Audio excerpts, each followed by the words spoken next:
right, let's do this. So I want to start with a quick roadmap of where we are in the homework. At this point, you should have, I would expect you to have, if you're keeping up with everything, your Docker set up with Docker and Docker Compose, being able to run Docker Compose and have your app and a database running and your app accessible on port 8080, and have objectives 1, 2, and 3 done. 1 was basic HTTP requests, getting the bytes of the request, convert it to a string, doing a little bit of parsing to find the path, and then handling the response based on that. For hello, returning a 200 OK and just giving some message. Hi, giving a 30, I always forget which one I do. 301. I always want to say 302 because we're in Davis 302 for office hours. A 301 redirect, and then anything else should be a 404 not found.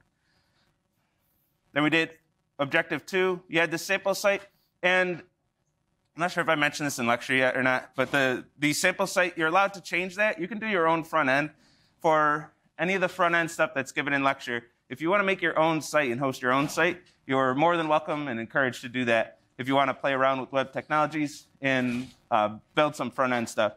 If not, just use the sample site. That's perfectly fine too. And for this objective, it's hosting HTML, CSS, and JavaScript. So whatever you make, if you make your own, just make sure it has those 3 files hosted separately. It should be 3 HTTP requests to load your site. And you have to have, even if you replace your own, you have to have some non-ASCII characters. So both the HTML and the JavaScript have emojis in them, which are non-ASCII characters. So you do have to compute your content length properly based on number of bytes, not number of characters. Next, hosting images, which admittedly I think is easier than the previous one, but depending on how you're setting things up, there's a little caveat to this. Hosting images, you just read the bytes of the file and send the bytes of the file as your response. The trick to this is making sure you're never converting the file into a string. So depending on exactly how you're doing things, making sure that the bytes of the file are concatenated to the string of your headers after you convert the string of your headers into bytes, and then concatenate the 2 byte arrays to make sure that happens right. So just being careful about the order in which you're doing things, and whether you're in the world of strings or the world of bytes. Keeping track of that is the most important part of objective 3. Other than that, the image is just bytes. You read the bytes from the file, and you slap them on your response, and that's it. And today we want to talk about objectives 4 and 5. This is where you should be starting to think about this API. We're going to have a users API at the path /users. We're going to have a variety of request types that your API will respond to. A way for your clients to interact with the data represented by this API. So we have users can create data by creating a post request to /users. They can retrieve data, all the data, using a GET request to /users. They can update that. They can get a single user by get /user/ID. Give me the user with this ID, which has to be an integer. So we have a little bit of parsing there. If we get a GET request that starts with /users and a following slash, then you know you have an ID to read, as opposed to get /users without a trailing slash. That is get everything. If it's slash, there's a slash after users, you should expect an ID to be following that if there's something after users. So we have to do a little more string parsing, figure out what's exactly being requested here. Is it a single user or is it every user? A put request, most of the other ones you can tell by the method, the HTTP method. Put users, if you see put, you know you're looking for an ID, and that means somebody wants to update this the user with this ID, and finally delete the user with this ID. I won't go through every detail in here. You can read it to figure out like what the response code should be, what the body of each response should be, etc. I'll let you go through the assignment to get all the little details. Or I'll probably talk about it, depending on how much time I have between examples, the next 2 lectures. Is that my laptop? Sound like it's in the speakers. So the next 2 lectures are purely examples and showing you how to work with all the things we've been talking about over the past 2 weeks. Today is the last day of content. So after today, you'll be able to do the entire homework. You'll have everything you need to do all 5 objectives and submit homework 1 and be done with it. Now, it's not due until next Friday, but as always, I encourage you to do that way ahead of time. Get this. I always recommend doing the homework. I know a lot of students don't follow this advice, but doing the homework while you're learning the content for that homework. So if you're done with objectives 1 through 3 right now, and you're ready to start working on objectives 4 and 5 today, and working on it today, working on it tomorrow, that's where you're really going to be successful in this course, or any course. Just working on it, okay, there's a lecture on this, let me do the homework section using that content. So that's where you should be to really be successful. I would be done with it. If it were me, I'd want to be done by this Friday with all of homework 1 and go into homework 2 ready to work on homework 2. Students who are working on homework 1 right here, and as we're getting into homework 2 content, start slipping behind. Homework 2, for those of you, I know there's a few of you who are eager to get ready on homework 2. I won't have it posted for a while. I'll always post the homework before the Monday where the content for that homework starts. So within a week, you'll see homework 2 for sure.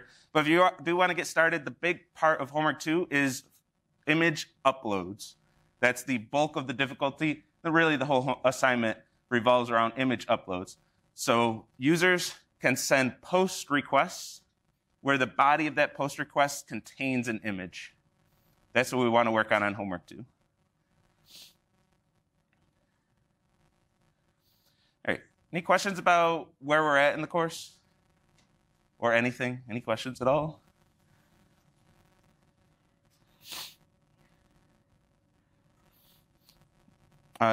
What motivated having RESTful API early in the semester is introduced late last semester. Yeah, last semester was the first time I added the RESTful API at all. I added it on homework 3, and it was just way too basic for homework 3. I realized that was the wrong place to put it in the semester.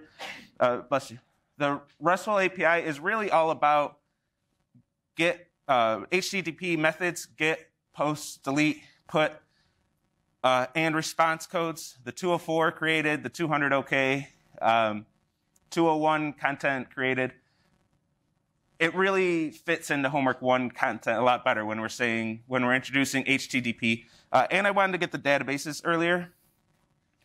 Databases didn't show up until homework 3 last semester. That's way too late to have in a course about web apps. We want to build full stack, what we call full stack web applications. You don't have full stack until you have the database there. It felt weird putting that off so long. So now we're getting all of the Docker stuff, the database stuff, getting all of our setup done right in homework 1. And the rest of the semester, you don't have to worry about Docker again. So for example, last semester, you would do Docker for homeworks 1 and 2, and then add Docker Compose for homework 3. So we're rolling with the course, we're learning web content, and then for homework 3, all of a sudden I'm like, hey, put on the brakes, we got to go back to Docker and add another layer over there. And it was kind of a jarring adjustment. We get office hours questions about Docker again at that point. Homework submissions where Docker's broken. Let's just get it all done with homework 1. So a lot of motivation for that change. By the way, I'll always give probably too long of an answer to questions like that. I think about this stuff a lot. Where should each piece of content be? You also notice there's pretty big holes in the schedule right now. We got a week here and then 2 weeks in. Oh, I have it collapsed. And then 2 weeks here. I'll be updating that and adding content there. I've been talking with the TAs deciding what exactly should go there. This is where APIs used to be. Now that it's in homework 1, something's got to replace that. Or else I'm talking about WebSockets for 1 week, and then we're just kind of hanging out. There will be content there. The TAs and I were talking about it, deciding what exactly should go there. And by the way, this course is only like 2 years old, I think. So you'll see some of that. I'm still figuring out exactly where this course should be. It's close to what it should be, but little details. I don't know if you consider those little details, but details are still being sorted out as to exactly what this course should be. By the way, if you have suggestions, I would love to talk about it. I'd love to hear your suggestions. What's up, Toadfish? All right. So with all that, oh my goodness, 10 minutes already. Let's talk about APIs. So our web apps are going to control data. Without your web app controlling data, what are you building? What are you building at that point?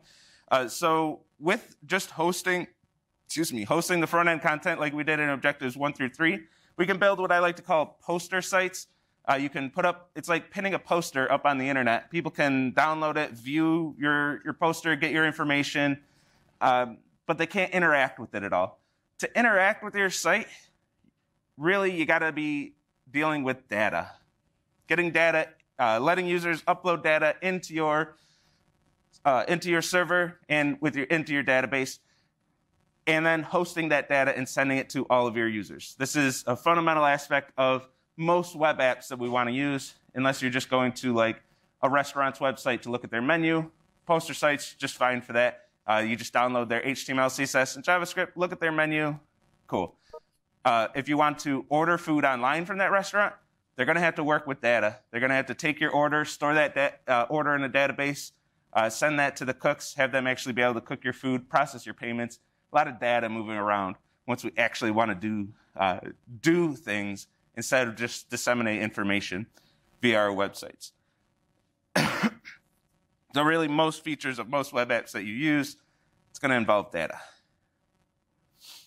So the question becomes, how do we let our users interact with that data? If users aren't interacting with the data, it's a pretty boring web app. So how do users interact with that data? So we're going to have the end user in their browser talking to our server, and then our server is going to talk to our database. We don't let the users talk to the database directly, and I want to talk about each one of these aspects.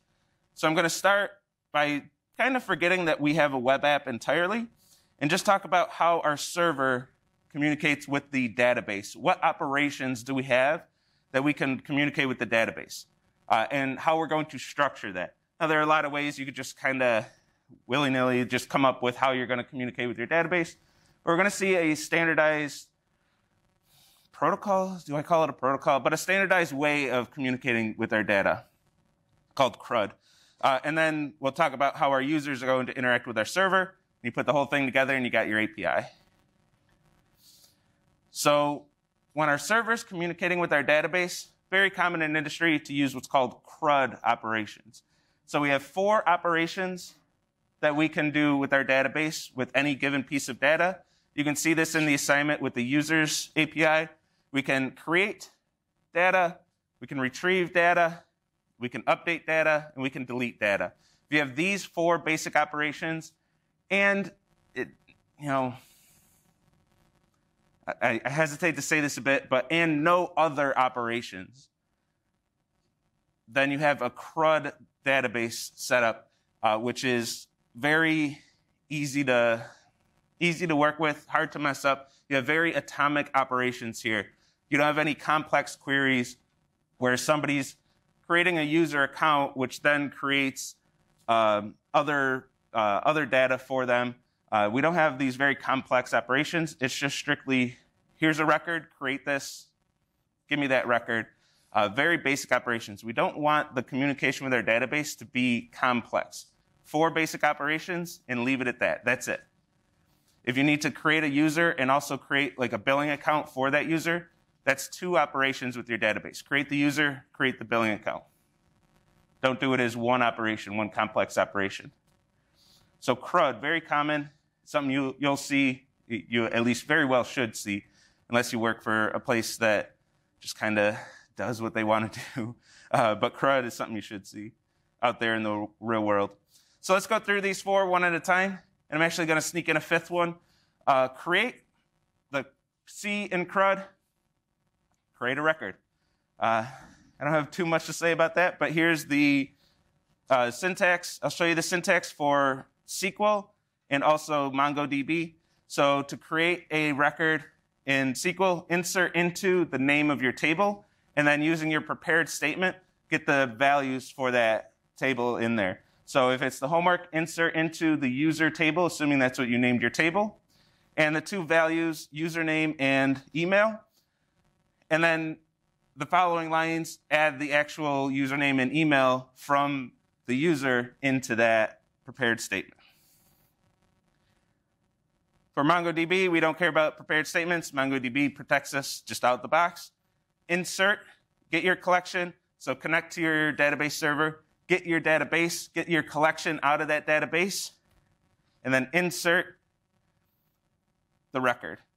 We saw this on Friday with MongoDB. You just stuff your data in it. Say, hey, collection, store this data. We didn't have to set up any tables. We don't have to follow any structure except the structure that we just make up. So the homework assignment says you'll have a document with the email and username. So when we add data, we're just going to make sure we follow that, follow that protocol.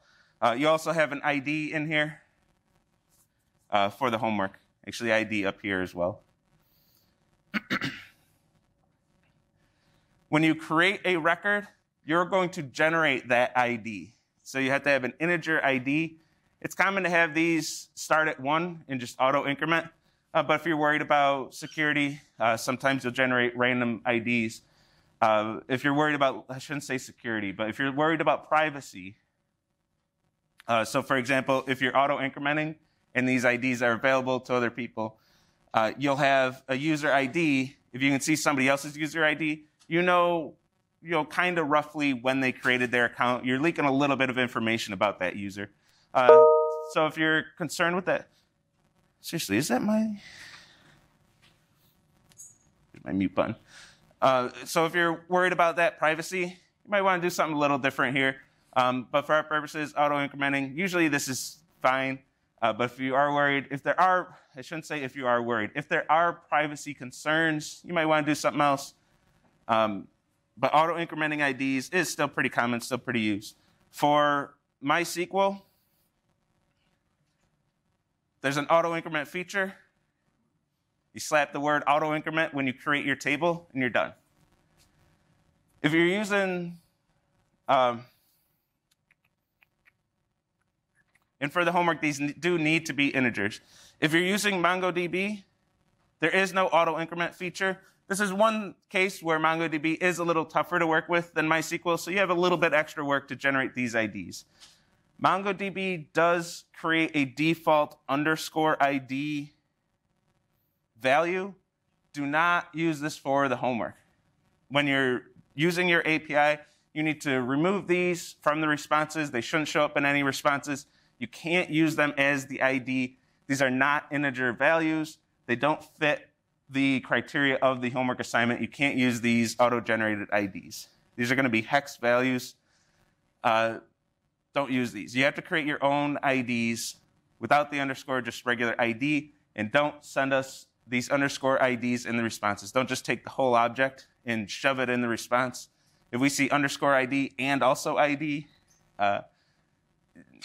it'll be judgment calls and grading. I forget what we did last semester, if we took a point off for that or not and put you down to a 2. Yeah, Nicholas? Can you utilize that on the back-end side of things as long as everything you present to you is the correct format? Yes. So if you want to utilize underscore ID on the back end, you want to use that to get the functionality you want, that's fine. But as long as communicating with the user, you're complying with the API and sending the user exactly what they expect. And that's common throughout, like, everything. It's an excellent question, because what you do on the back end, like, you could do whatever you want on the back end, behind the scenes, as long as your public-facing interface complies with the documentation that you're sending to your users. In this case, documentation defined in the homework document. But in the real world, any documentation you send to your users and say, this is how you use my API, that's set in stone. That's sacred. You cannot change that at all. You have to comply with that. But even one layer back, you get those HTTP requests, and you're on the back end and your server, and you do things completely different, way different from what the API says. It's perfectly fine because it's not public-facing. Nobody cares what you do back there. As long as the public-facing interface complies with the documentation and complies with what your users expect, or in our case, complies with some of the grading scripts that the TAs created. Both beneficial, makes grading faster, and a good lesson. You comply with your public API. If you have an underscore instead of ID, any clients using your API are going to be thrown off by that, especially if they're, like, if you have an API like this, it's probably so your clients can interact with it programmatically. They're writing scripts, they're writing programs to connect to your API. If they weren't, you would just build a front end. That underscore is going to throw off all their scripts. They're going to read your documentation, write their code, run it, and then it's going to break when it connects to your database, connects to your API. That's no good. You got to comply with the documentation that the end user has, that public-facing documentation. To generate these IDs in MongoDB, it's up to you how you want to do it. There are many ways to do this. My favorite, the one I like for my money, is create a separate collection that stores the last used ID. And whenever you need a new ID, read that collection, increment by 1, write back to that collection, update your last used ID, and then that's it. So have another collection that just stores the last used ID. These IDs do have to persist, so it does have to be in your database or potentially in a file. If you want to use file IO for that, that would be fine. As long as you're using the database for the API data, that's a requirement. However you get this auto increment to work, that's fine. Just don't use an integer value, just a variable that stores this on your server. Don't do that. That's bad. Because once you restart your server, that variable is resetting to 1, and you're going to have multiple records with an ID of 1 in your database. All your data should persist a server restart. If it's in your database, it's going to persist that restart. If it's in a variable or a data structure, it's not going to persist. It's in RAM. RAM gets wiped when your process ends. That's no good. So just a heads up on all that. Do we need to be worried about read-write? I think most of these were answered, right? Do we need to worry about read-write consistency? No. I'll say no on that, but a little hesitantly. Things shouldn't break.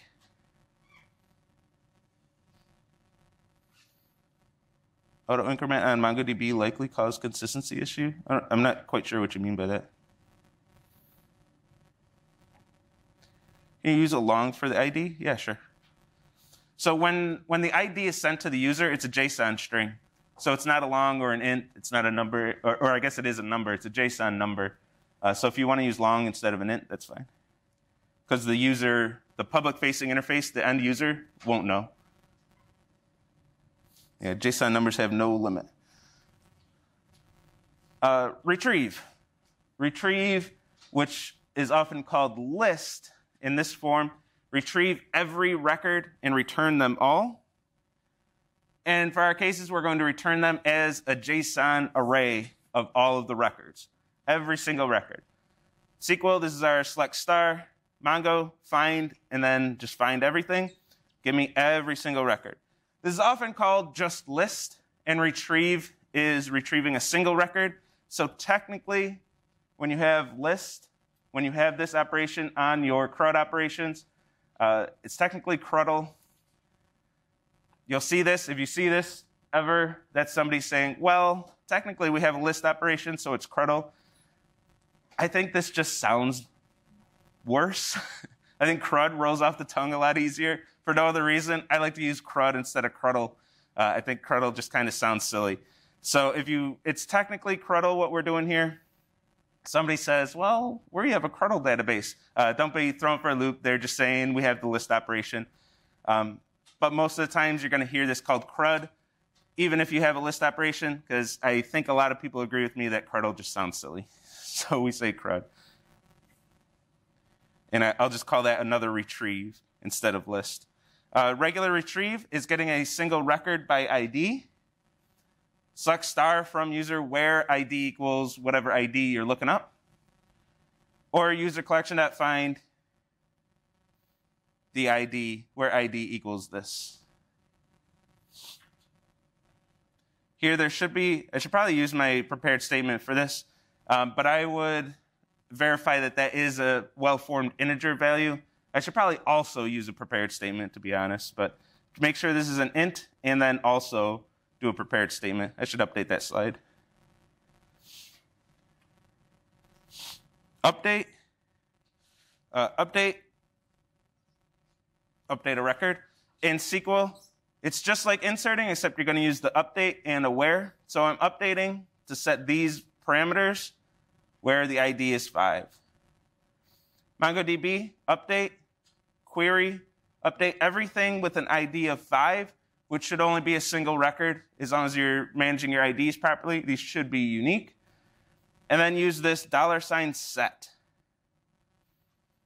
And then give it an object, and it's going to update any values that you have in this object to whatever values you give it. Never change your ID. Don't let your users change the ID. So don't say, hey, user, whatever you gave me, I'm just going to go to the database and update all the stuff. Make sure you're just picking the fields that can be updated. Don't let the users update your ID. Those are sacred. Those are you creating a way to reference each record in a consistent, unique way. Don't let the users mess with those. And then delete. Delete an existing record. The delete keyword in SQL and delete method in Mongo. I guess I don't have a ton to say about that. Delete a record that matches the query. Using IDs, again, that should be unique. There should be only at most one record with ID of 2. So this will delete at most one record, the record with ID of 2. It's very common to never actually delete anything ever. We don't like losing data. So in practice, we usually don't use that delete command. Instead, we'll just mark a record as deleted. We'll say deleted equals true, or deleted at and give it a timestamp. As long as that timestamp exists, that record is deleted, was deleted at that time. We usually never actually delete data. Now on the homework, if you actually delete data, that's fine. In practice, you're usually not going to do that.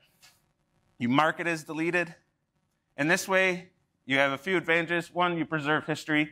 You don't let users actually delete things that they've done. You want to be able to go back and see what they've done, how they interacted, for a few reasons, for a lot of reasons. One, you might want to do some analysis and update your app. You want to look at this huge pile of data you have, run some big data and data mining algorithms on it, and figure out how to improve your app. Well, if you're letting users actually delete data, you lose some history and you lose some of that information that you could use to update your app to make things better. You might have very misleading results if you let them actually delete things. And also, if a user wants to undo a delete, your sysadmin gets an email from a user and says, man, I just deleted like everything. I didn't mean to do that. I just accidentally hit the button and the confirmation that said, are you sure? Sysadmin just goes in and says, okay, let me unmark that as deleted. Boom, done.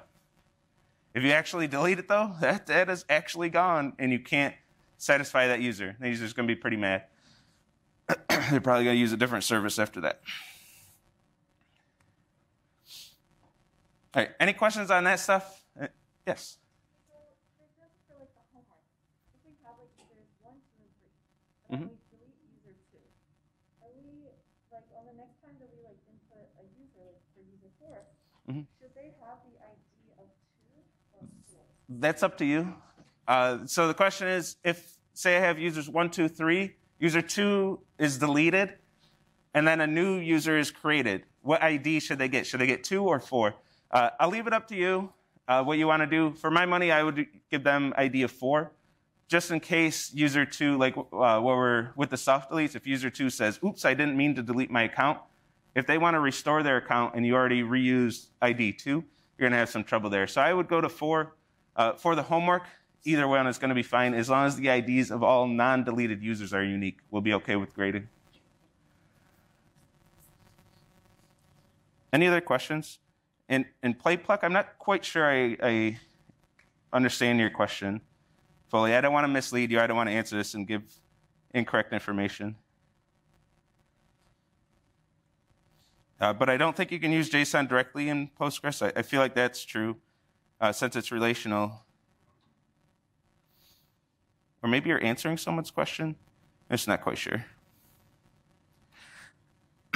Because even if you're, maybe I understand. I'll take a shot at this. So even if you're using a relational database, you're using SQL or Postgres or whatever you want to use, when we get to this part of it, when we're communicating with the end user doesn't care what database you're using.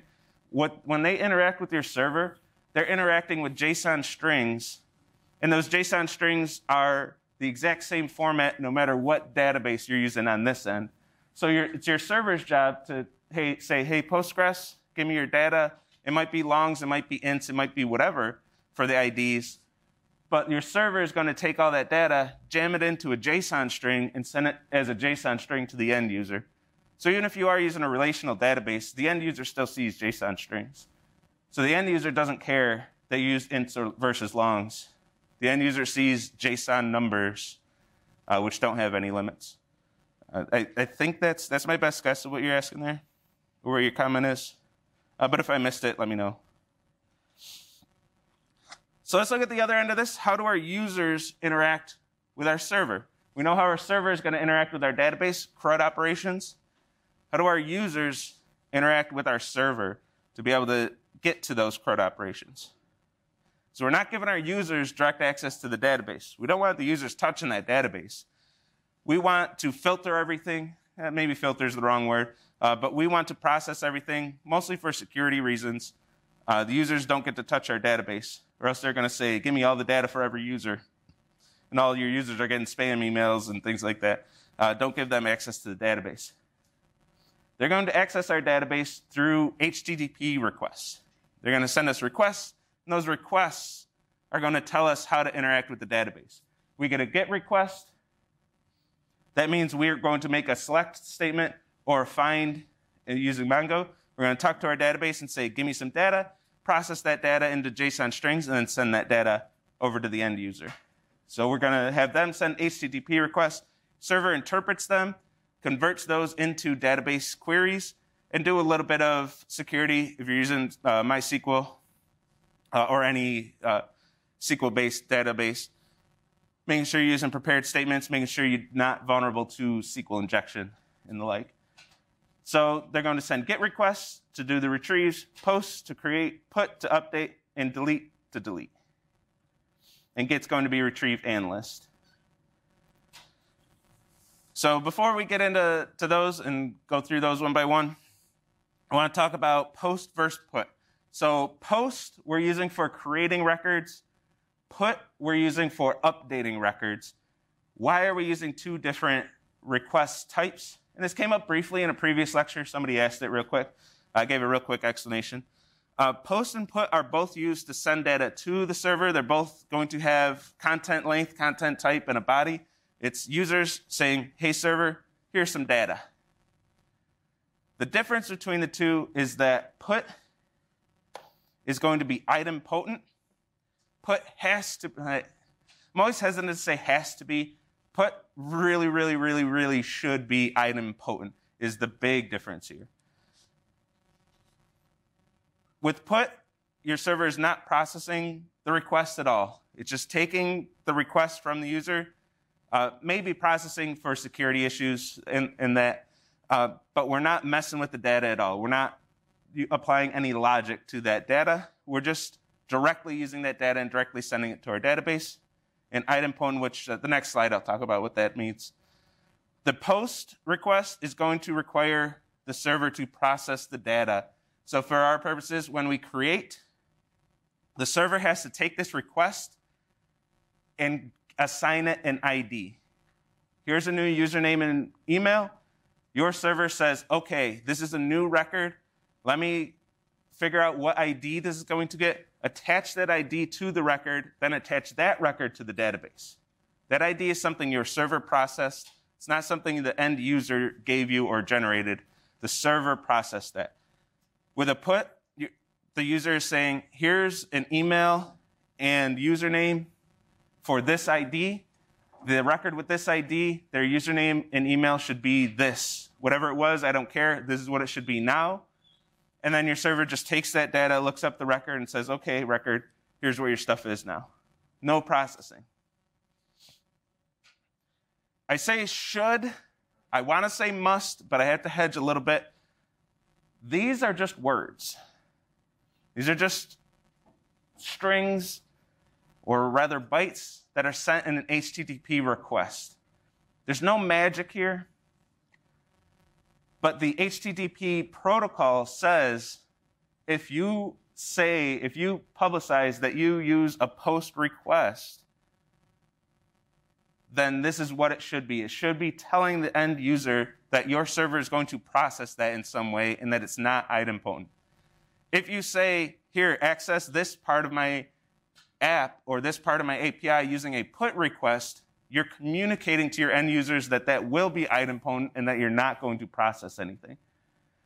So it's a way for developers to communicate with your end users and for developers to communicate to each other. If you label something as put, it means something. This is what it means. Now, if you say something's a put request, there's nothing preventing your server from processing things and being non-idempotent. Like, you can just label something put, not know what you're doing, and everything works, and treat it like a post request. Everything works. So I say should. Please follow this protocol. Please follow this. But if you don't, nothing breaks. Nothing on the internet, the routers on the internet aren't going to be like, whoa, you said put, but this, you process that. Nothing is going to do that check. So you very much should follow this. But there's no magic here. So if you have something that's idempotent and doesn't process anything, your server doesn't process it, label it as a put. Communicate that to your users and your fellow developers. Label that as a put. So what's idempotent mean? It means multiple identical requests have no additional effect.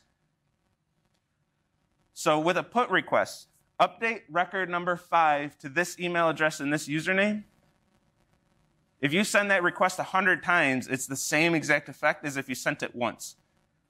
Record number 5 is going to have that username and that email address. Nothing's going to change if you send that multiple times because the server's not processing anything. There's nothing to do. As opposed to a post request, if we're creating a record in our API and we send that multiple times, I think I have this on a slide, right? Yeah, getting ahead of my slides. So get is just naturally idempotent. If I say, give me index.html, give me index.html, give me index.html, nothing changes. There's no change on the server. Everything's identical for every one of those GET requests. In most cases. There can be strange things going on there. Usually this is going to be the case in most cases. Even if you have something like cookies, if you set a cookie and then things change, you log in and then things change on that GET request, well, the request itself changed. The server didn't change. The request changed to have those additional cookies in it. So it's a different request. You're going to get a different response. But if you send identical requests, you're going to get identical responses. If you send identical down to the cookies, you'll get identical responses. In most cases, yes, some servers might change things up just over time, but put and delete must be idempotent. So GET's usually idempotent. Put and delete must be idempotent, or I'll say should very, very, very much. So should, unless you just say, you know what, I don't care about the protocols. I'm just going to use whatever types I want. But these should be idempotent. So if I delete a record, I already said the put example, but if I delete a record twice, it's got the same effect as deleting it once. It didn't change again because I sent another delete. Delete record 5, delete record 5 again, delete record 5 again. That's the same as just saying delete record 5 a single time. Idempotent. Multiple requests, identical requests, don't change anything. Post is not idempotent. So if you have something that otherwise should be a put request, but it's not idempotent, you very, very well much should, I would even say must, make that a post request. Tell people that, hey, this is a post request. It's not idempotent. You send me 2 post requests, 2 identical post requests, things are going to be different. That's not the same as sending 1. So we send, in our API, 2 identical post requests to create records. We get 2 records with 2 different IDs. You send 100 identical post requests, you get 100 records with 100 different IDs, all with the same username and email, but you did actually create 100 different records, not idempotent.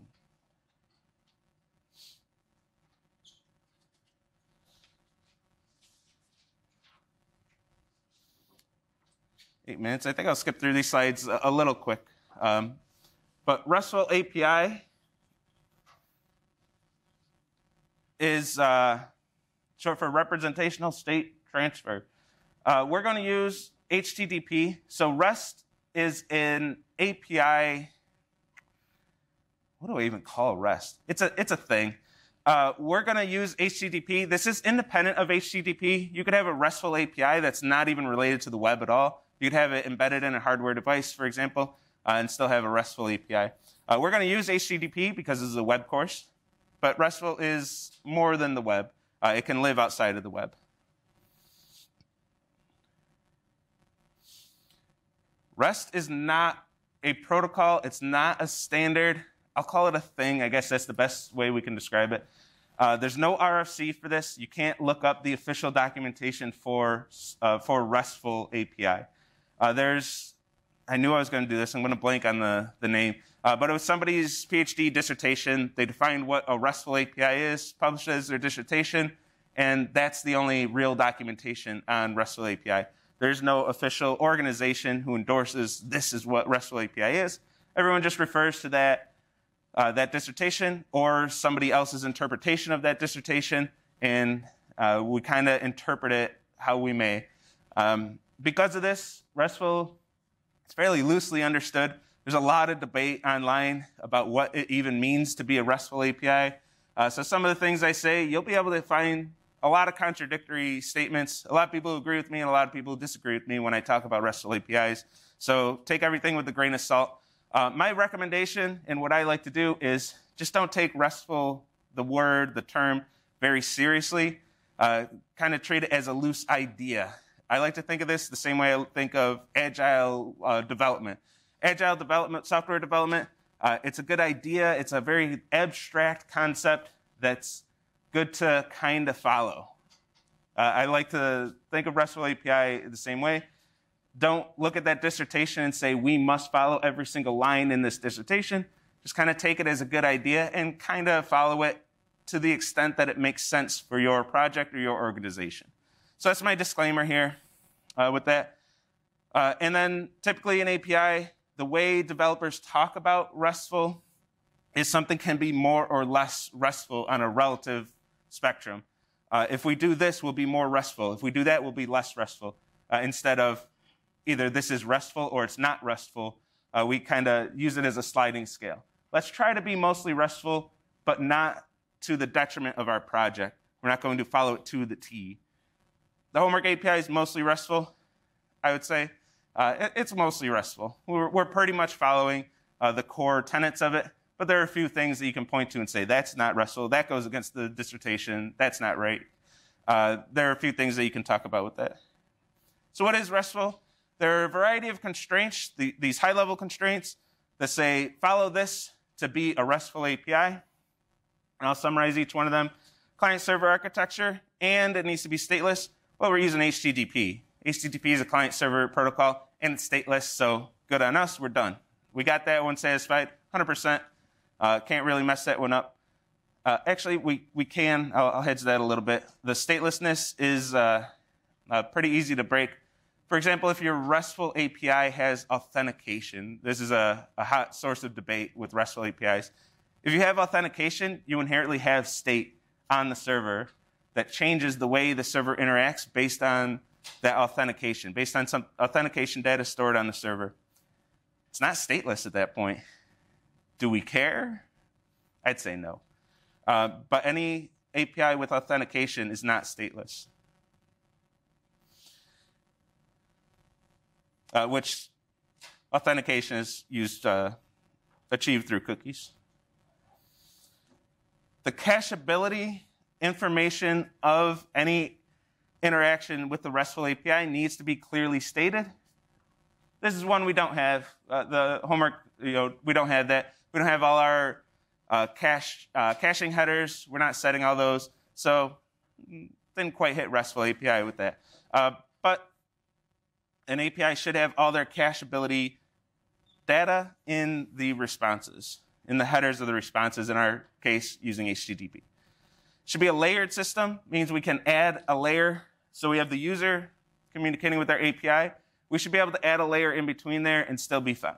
So we'll do this later in the course where we'll add a reverse proxy. It's technically a load balancer too, but we don't use it for that. But we'll add a reverse proxy in between our user and our server, and that shouldn't break anything.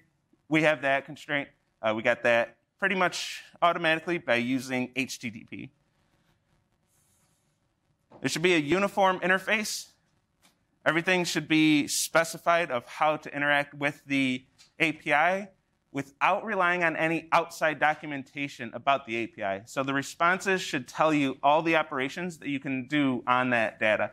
So like a GET request, a retrieve, should contain all the information that you can do. You can, hey, by the way, you can update this record, you can delete it. I guess that's really it for our API. We don't have this constraint. We do have the homework document, which is outside documentation, which is going to tell users how to interact with that API. So mostly RESTful. And putting it all together, those are the end of the criteria. And putting it all together, user interacts through our RESTful API. Our server communicates to the database using CRUD operations. And with 2 minutes, all right, not doing too bad.